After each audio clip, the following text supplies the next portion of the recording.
Evangelho e não tem, queridos, um livro na Bíblia que não fale sobre famílias. Mas o livro de Efésios tem muitas orientações valorosas, tá? Que nos ajudam a conduzir as nossas famílias. E é assim, digno de ser estudado, não lido. Viu? Amém? Efésios 5, 32. Todos acharam? Quem me achou, se coloca de pé em reverência à palavra. Em nome de Jesus.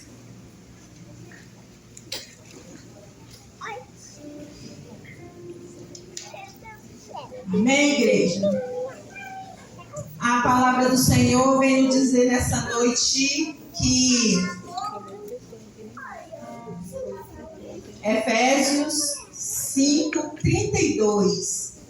Grande é este mistério, mas eu me refiro a Cristo e à igreja. Repitam comigo, mas vai repetir aqui na minha tradução para não fazer bagunça, tá? Grande é este mistério. Mas eu me refiro à igreja de Cristo. Amém? Queridos, quando Deus foi instituir a família, pode se assentar, obrigada. Eu peço para levantar e sempre esqueço de pedir para sentar. Quando Deus foi instituir a família, Ele deixou para nós princípios, né? Gênesis 1, 26 fala que Deus criou o homem e a mulher, à imagem dele e à sua semelhança. Ele criou o homem e a mulher. Em Gênesis 2, 7, a Bíblia fala que o Senhor formou o homem do pó da terra, soprou nas suas narinas o fôlego de vida e ele se fez alma vivente. Presta atenção, vocês não perderem o fio do... Tá? Em Gênesis 2,18, o Senhor atesta que não é bom que o homem viva só. Que ele vai fazer uma auxiliadora, que ele seja idônea e que ande lado a lado com ele, né? Lado a lado por quê? Lá em Gênesis 2:23, 2:22, o Senhor formou a mulher. Tirou da costela de Adão, né? Deu aquele sono pesado para Adão. Tirou da costela de Adão a mulher. Aí, queridos, eu quero que vocês atentem para duas palavrinhas. Em Gênesis 1:26, Deus formou, criou o homem e a mulher, a sua imagem e semelhança. Em Gênesis 18, em Gênesis 7, o Senhor formou o homem. Em Gênesis 21, o Senhor formou a mulher, criou e formou. Em Gênesis 2:22, o Senhor levou Eva até Adão, né? Entregou ela para Adão. E quando Adão a recebeu, constituiu-se ali o primeiro casamento. Amém? Quando o homem recebeu Eva, ele disse assim: esta é carne da minha carne, osso do meu osso. Se chamava Aroa, porque do varão foi tirado. Aí vem e fala assim: eis que o homem deixará pai e mãe e se unirá à sua mulher, e os dois serão uma só carne, serão um só. Constituiu-se o primeiro casamento da família de Deus. Amém? Amém? Amém. Gosto de ser respondido, vocês respondem. O homem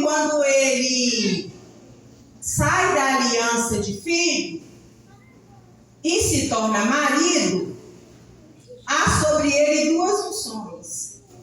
A unção de sacerdote e a unção de profeta. Porque você não é mais filho, você agora é marido. E já você será pai. Então, há ali uma troca de aliança. Deixa-se a aliança de filho e torna-se marido.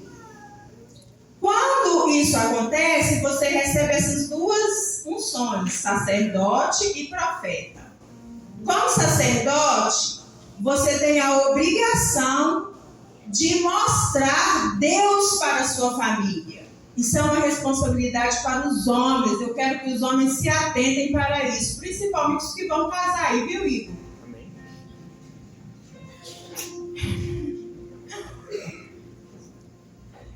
O sacerdote, ele tem por obrigação apresentar a Deus, mostrar a Deus para a sua família. Como profeta, ele tem a obrigação de apresentar a sua família para Deus. Como profeta, Senhor, eis aqui a minha família. E sobre isso, há aí uma grande responsabilidade. E aí entra-se a ajudadora, a auxiliadora, a idônea, que somos nós, as esposas. A esposa recebeu a unção de coluna, a unção de ajudadora. É o nosso papel no casamento. Nós devemos auxiliar os nossos maridos, entendendo que eles são o cabeça, porque eles são sacerdote e profeta, e Paulo diz que sobre eles há unção de cabeça, porque eles não caíram na cilada da serpente como nós, né? Nós fomos bem induzidas. Paulo diz, né? E eu creio que esse está lá. E, queridos, eu quero que vocês atentem para a importância que a família tem para Deus. Visto esses princípios, porque esses são princípios bíblicos da formação da família, e eu não quero que vocês, varões, jamais se esqueçam da sua responsabilidade, porque no jardim, apesar de Eva ter sido iludida, apesar de Eva ter conduzido Adão ao pecado, não foi Eva que o Senhor chamou no jardim. Isso é uma responsabilidade do varão. Depois do pecado, quando eles estavam escondidos, o Senhor veio pelo jardim chamando Adão. Adão, Adão. Cleiton, Cleiton. Né? Então há sobre vocês uma responsabilidade de nos levar e nos devolver para aquele que deu a gente para vocês, que deu a família da gente para vocês. A gente precisa atentar para o tamanho da importância que a família tem para o Senhor. E aí entram os cuidados para uma família. Que cuidados são esses? 1 Timóteo 5,28 fala que aquele que não cuida da família negou a fé. E é pior do que o descrente. Ô irmãos, se o Senhor falasse que quando a gente negligencia a família, a gente é igual o descrente, já estava, né, terrível. Mas ele fala que nós somos piores do que o descrente. É pior do que o descrente. 1 Tessalonicenses 5,23 vem falar que o cuidado do ser humano, ele precisa ser em 3 estágios: espírito, alma e corpo.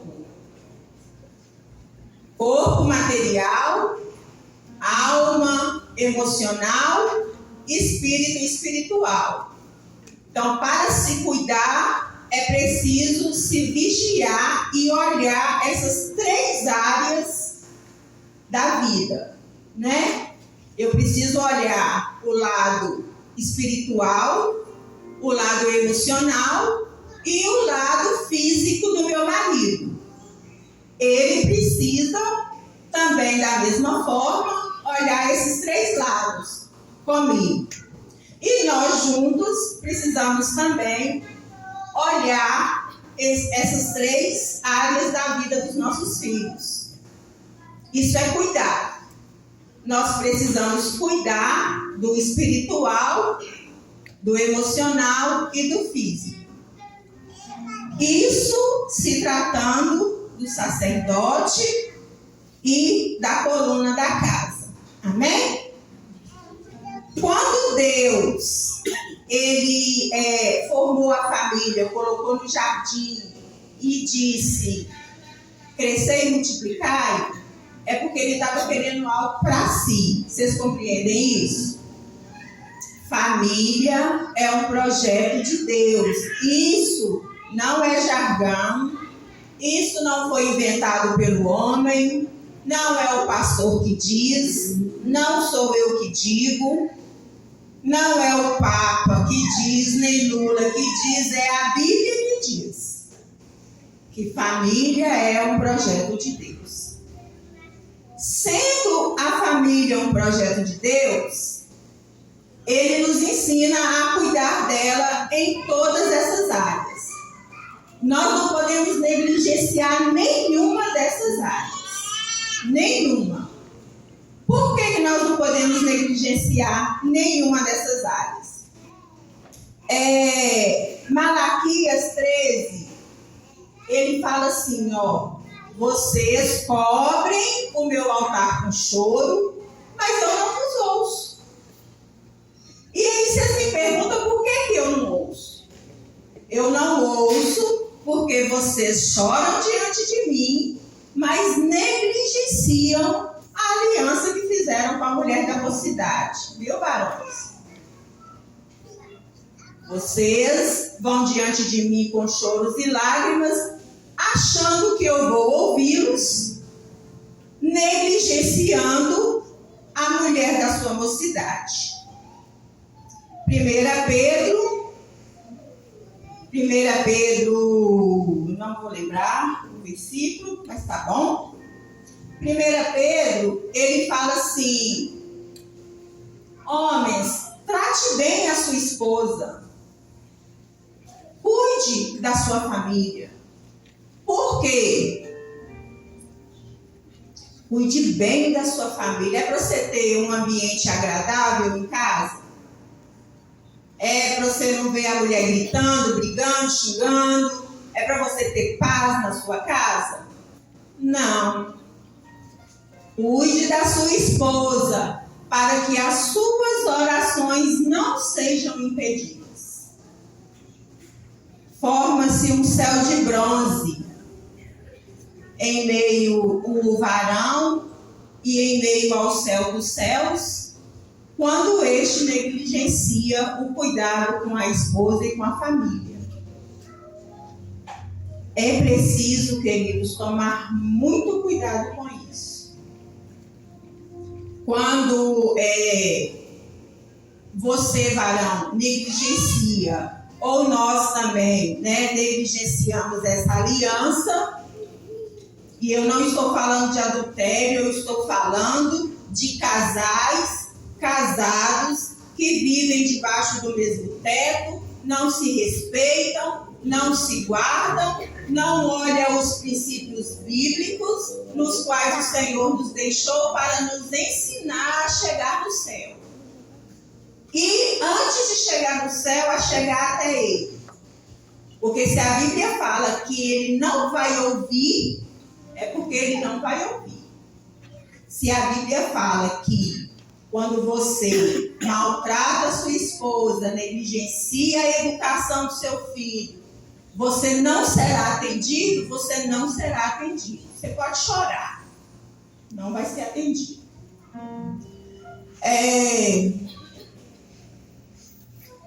salvação, a gente compreende que ela é individual. Todo mundo compreende que a salvação é individual? A minha salvação é minha, a do Carlinhos é dele.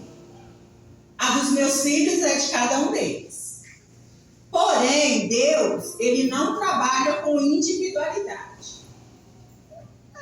Deus, ele trabalha com famílias, com nações.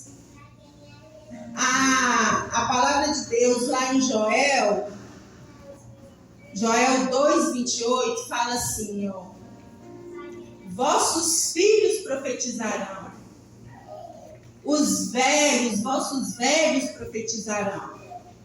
É um projeto para a família. Salvação é individual, mas Deus, ele trabalha com família. Em Atos 21:8 também, você vai ver lá a história de Filipe. A história de Filipe foi um apóstolo de Jesus que, quando precisou fugir, foi embora para Samaria. Chegando em Samaria, ele constituiu família. E a Bíblia fala que as filhas dele eram virgens e profetisas. Filipe mostra para a gente aqui um modelo de família que agrada ao Senhor. Que hoje, queridos, eu sei que é muito negligenciado. As nossas moças não se preocupam mais hoje com virgindade. Eu não me preocupei com isso, mas eu não conhecia o Senhor. Então, meninas, você que conhece o Senhor, você se guarde para o seu marido. Você se guarde para o seu marido, para você não perder a aliança com o Senhor e para que no seu casamento não venha sobrecarregado de maldição. Porque a Bíblia fala que nós somos inocentes enquanto ignorantes. Mas as nossas meninas aqui são muito bem instruídas, né, pastor? São muito bem instruídas. Se guardem, por favor. Malaquias 4:6, ele fala que o Senhor converterá o coração dos filhos aos pais e dos pais aos filhos, para que não venha maldição sobre a terra. Olha a seriedade disso. Olha como que isso é sério. Eu vou converter o coração dos pais aos filhos e dos filhos aos pais, para que eu não fira a terra com maldição.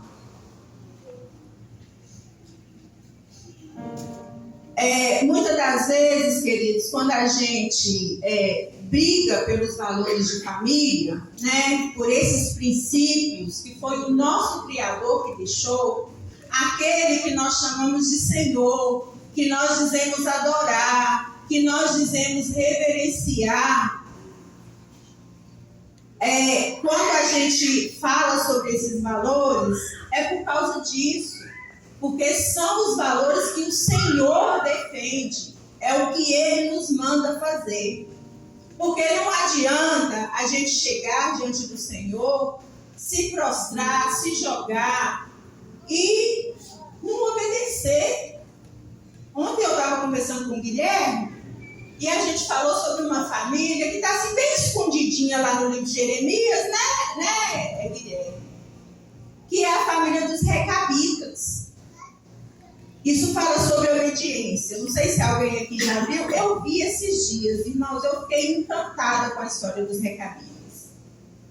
Está lá em Jeremias 35, não é, Guilherme? Conta a história dos recabitas. Quem eram os recabitas? Na invasão de Jerusalém, o Senhor disse assim para Jeremias: vá, chame os recabitas, leve-os para a câmara do templo e sirva vinho para eles. Jeremias obedeceu, reuniu os recabitas, levou para uma câmara lá no templo e serviu vinho para eles e falou com eles assim: o Senhor mandou que vocês bebam. Eles falaram assim: não vamos beber. Nós não vamos beber. Mas foi o Senhor que mandou que vocês bebessem vinho. Nós não vamos beber. Nós não vamos beber porque nós respeitamos a aliança que o nosso pai Recabe fez e nos ordenou que jamais bebêssemos vinhos e que morássemos em tendas, não tivéssemos vinhas e não tivéssemos plantações. Por que nós estamos aqui em Jerusalém? Nós estamos aqui por causa do sítio da cidade. A cidade está sitiada, então nós viemos para cá. Mas nós não vamos beber vinho. Isso, queridos, foi uma ordem do Senhor para mostrar para Israel o valor da obediência. Porque, mediante essa negação a uma ordem do Senhor, eles estavam respeitando uma ordem que foi dada pelo pai deles há muitas gerações atrás. E o Senhor os abençoou por causa disso. Aí você pergunta assim: mas eles desobedeceram ao Senhor, mas eles mantiveram a aliança familiar. E Deus viu isso. E Deus se agradou disso. E o Senhor falou para Jeremias assim: Jeremias foi diante do Senhor para eles: não beberam, não querem beber. Deus virou para ele e falou assim: pois eis que Israel é desobediente e os recabitas, eles obedecem uma ordem do pai deles até o dia de hoje. Por isso, não faltará. Não.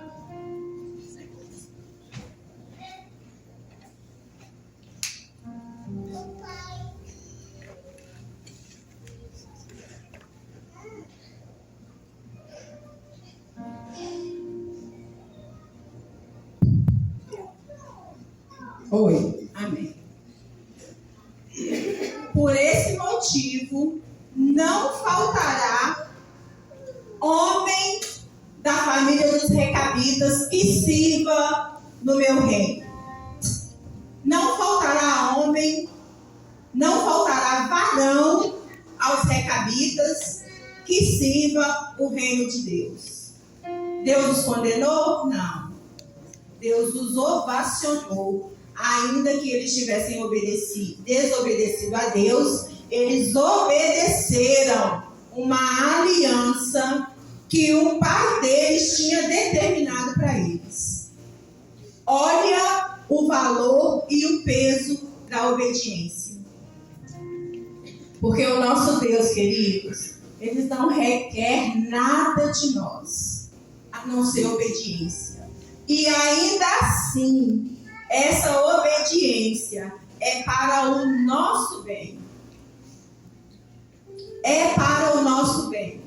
Porque a palavra também fala lá em Salmos 128, que eis que o homem que teme o Senhor, a sua mulher será como a videira, os seus filhos em volta da mesa. Bênção sobre bênção na vida daquele que teme e obedece o Senhor. Mas lá em Provérbios 20 também fala que o homem que não honra pai e mãe, que não segue os preceitos do Senhor, ele será apagado, a sua lâmpada será apagada e ele vai andar em densas trevas. Em densas trevas. A Bíblia fala que o princípio da sabedoria é o temor ao Senhor. E se tem uma coisa que a nossa igreja não pode reclamar, é de ensinamento. Ontem nós tivemos aqui, irmãos, não foi um culto não, foi uma palestra de cuidado emocional, de cuidado físico, sabe? Um maná dos céus. Coisas que foram faladas aqui ontem, que em qualquer outro ministério aí, você não paga menos de 200, 300 reais para ouvir. É só para ouvir. Tivemos aqui ontem de graça.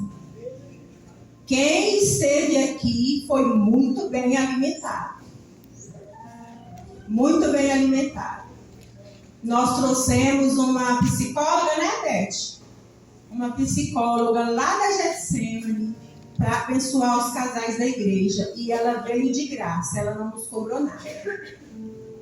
Porque Deus tem cuidado desta família. Porque isso aqui é uma família do Senhor. Quando o pastor Tobias levantou esse ministério, ele foi colocado no coração de Deus. E nós temos recebido promessas e promessas e promessas que ainda não estão se cumprindo. Por quê? Nós deixamos de buscar, aprender, evoluir, crescer e cuidar. Porque quando nós somos maduros, nós temos muitos lá fora que precisam de cuidar. Não é só a nossa família que precisa ser cuidado, não.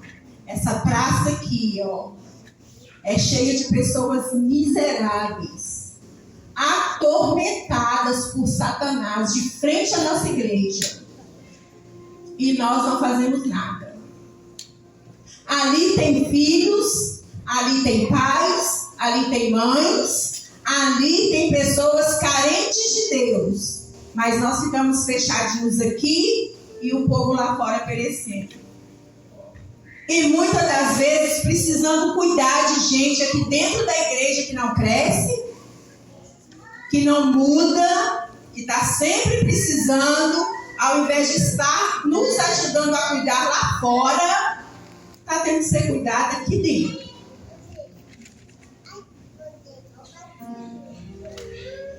Quando a gente, queridos, fala sobre isso, quando a gente fala sobre valores de famílias, não é política não, viu? Quando a gente fala sobre os valores de família, nós estamos defendendo o que o nosso pai mandou defender.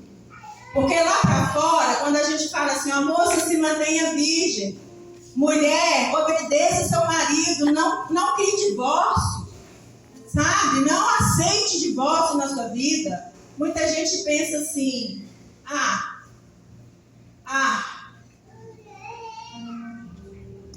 valores bíblicos, tá? A Bíblia fala que o Senhor odeia divórcio. Ele só não abomina, não. Ele odeia. Quero deixar claro aqui, queridos, que há casos e casos, tá? Há casos e casos. Agora, quando Jesus ele é questionado a respeito do divórcio, ele diz o seguinte: não foi assim que o nosso pai nos instruiu. Não foi assim desde o princípio. Quando os valores de família foram implantados, não foi isso que Deus projetou. Que houvesse divórcio. Aí os perguntadores lá falam assim, mas Moisés instituiu. Sim, Moisés instituiu o divórcio por causa da dureza do seu coração. Você não sabe perdoar. Não sabe buscar perdão, por isso que tem divórcio. Não sabe se tratar. Homem não sabe tratar mulher, mulher não sabe tratar homem, pai não sabe tratar filho, filho não sabe tratar pai. É a geração que nós estamos vivendo aí hoje, infelizmente. Totalmente fora dos princípios. Totalmente fora dos princípios. Tem hora, queridos, que eu vejo uma criança tratar pai de um jeito que entristece meu coração, eu imagino um pouco de Deus. Amém. Eu imagino. Porque hoje são as crianças que mandam em nós. É elas que ditam dentro de casa o que pode, o que não pode, o que vai ser e o que não vai ser. E quando isso acontece, vai chegar uma etapa da vida que nós não vamos ter mais controle. Vai chegar uma etapa da vida que nós não vamos mais poder direcionar os nossos próprios filhos. Eles vão se perder. Eles vão se perder. Porque a Bíblia fala que a autoridade é do pai e da mãe. A autoridade é do pai e da mãe.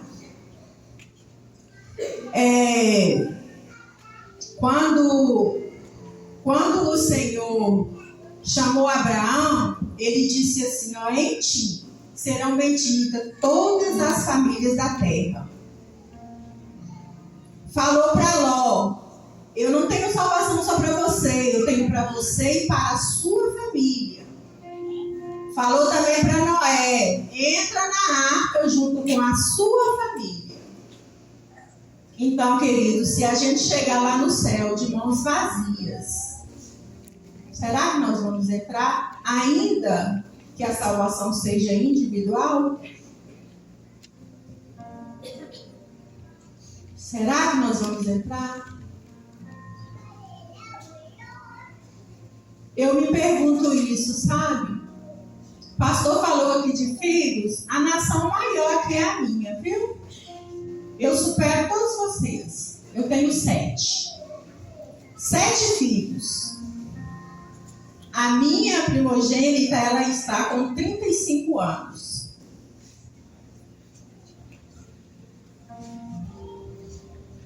Ainda está lá no mundo.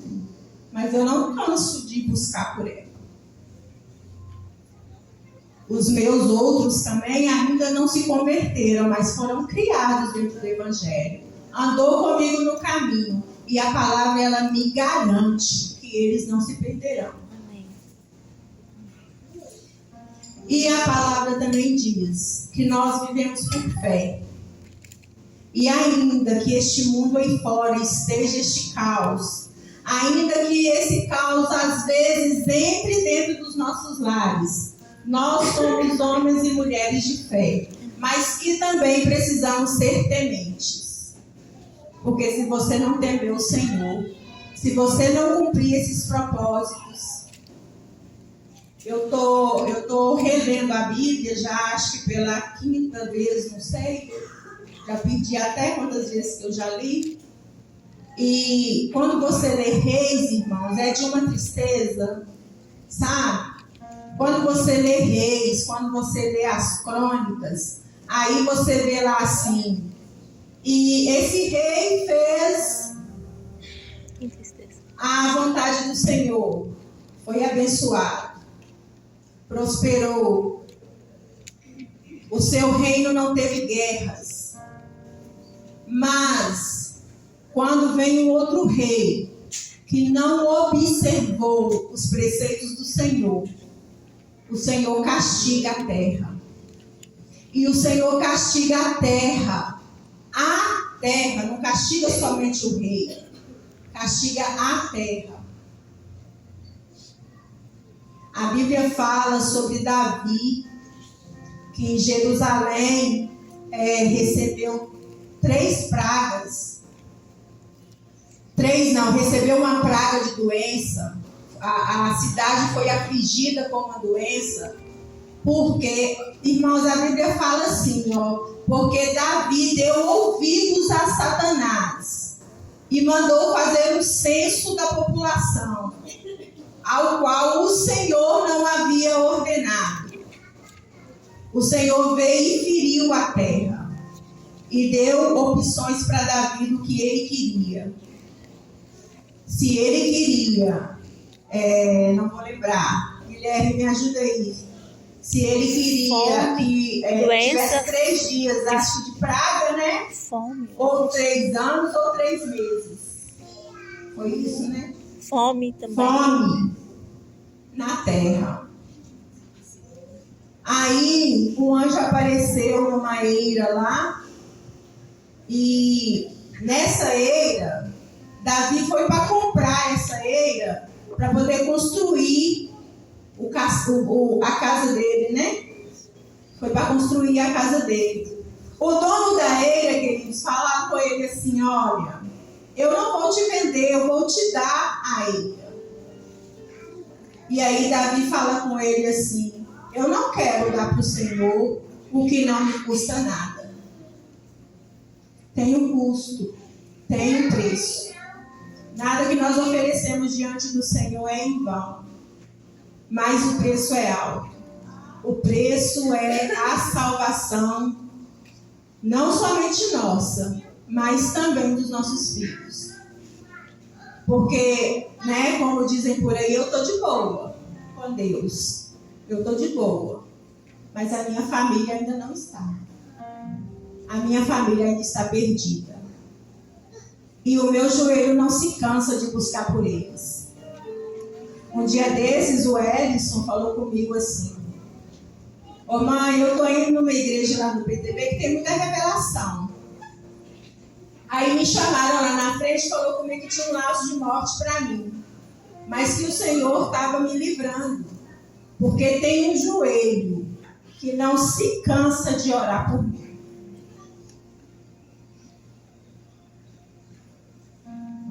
É a nossa família, queridos.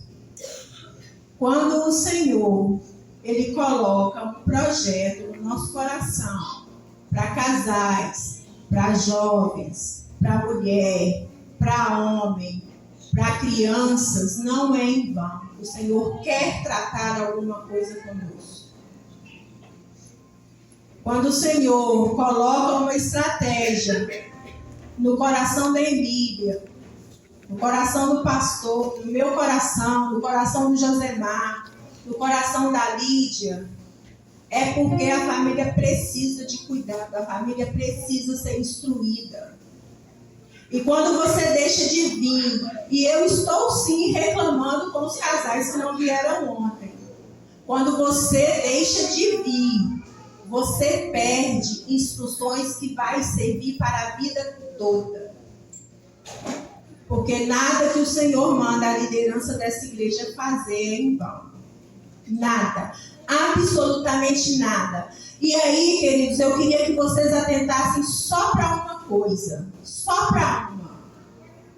Por que é que fazem isso por nós? Por que o pastor se preocupa tanto em andar com essa espada na mão, desbravando cidades, abrindo caminhos? Por que é? Por que o Senhor coloca um projeto no meu coração e eu vou atrás daquele projeto para abençoar a igreja? A Emília e a Tati vai atrás do projeto para abençoar a igreja. A Priscila com os projetos de quarta-feira. A Lídia com os projetos para o Kids.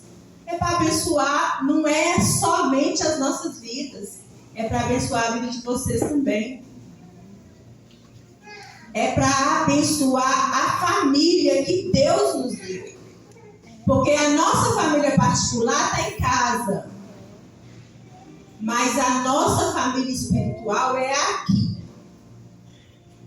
E esse cuidado, ele não negligencia somente a nossa família carnal. Ela negligencia também a família espiritual. E nós precisamos tomar cuidado, porque a Bíblia diz que nós somos a menina dos olhos de Deus. Nós somos a menina dos olhos de Deus. Amém? Amém. E eu quero que vocês entendam que Deus, Ele nunca vai te abençoar se Ele não tiver um projeto de abençoar a sua família. E família, queridos, eu quero dizer não somente filhos, não. Eu quero dizer pai, mãe, irmãos, tá? Esse ano eu tive, assim, uma alegria que o Senhor me deu. Ele converteu o meu pai. Gente, eu nunca esperava. Pensa numa crente nessa área. Eu nunca, pastor, imaginei que o meu pai se prostraria diante do Senhor, o reconheceria como o Senhor da vida dele e passaria pelas águas. E fala comigo hoje assim: foi a melhor decisão que eu tomei em toda a minha vida. E ele tem 78 anos. Viveu uma vida desregrada, uma vida de prostituição, uma vida assim, lamaçal de pecado. Mas o Senhor teve misericórdia dele. O Senhor teve misericórdia dele. E hoje ele faz parte do nosso reino. Então não é em vão. Não é em vão. E a família, queridos, ela é tão desejada pelo Senhor que Ele nos formou, Ele nos criou, nos formou, nos deu princípios, nos deu diretrizes, né? Nos ensinou através dos seus profetas, nos ensina até hoje através dos profetas, e nós negligenciamos a palavra. Tudo que o Senhor quer de nós é obediência. Vamos firmar isso no nosso coração? Amém. Tudo que o Senhor quer de nós é obediência. Varões, em nome de Jesus, cuidem do presente que o Senhor te deu. Porque nós, mulheres, somos um presente para vocês. A Bíblia diz que vocês têm que nos amar. Mulheres, em nome de Jesus. E eu, queridas, estou falando para mim, principalmente. Porque a área é difícil para mim. Obedeçam os seus maridos. Obedeçam os seus maridos. Eu tenho lutado para chegar lá. Difícil, mas eu estou indo. Eu estou indo. Agora tem só mais uma coisa, tá? Não requeira da sua mulher obediência e submissão, não. Traz a Espírito palavra. Dependência. Não requeira dela se você não se colocar na posição que você precisa estar para dar a ela segurança de ficar na sua dependência. Porque nós precisamos de segurança. Se você não oferta segurança para nós, você não precisa ofertar mais nada. Porque o resto a gente conquista. Isso é fato. Nós precisamos de um protetor. Nós precisamos do ombro amigo. Nós precisamos do ouvido. Porque nós somos faladeiras mesmo, mas vocês têm que ouvir. É o papel de vocês. Conduzam a sua família de acordo com os princípios bíblicos e você será mais que abençoado. Eu queria fazer uma coisa aqui, eu queria que os casais ficassem de pé, um de frente para o outro.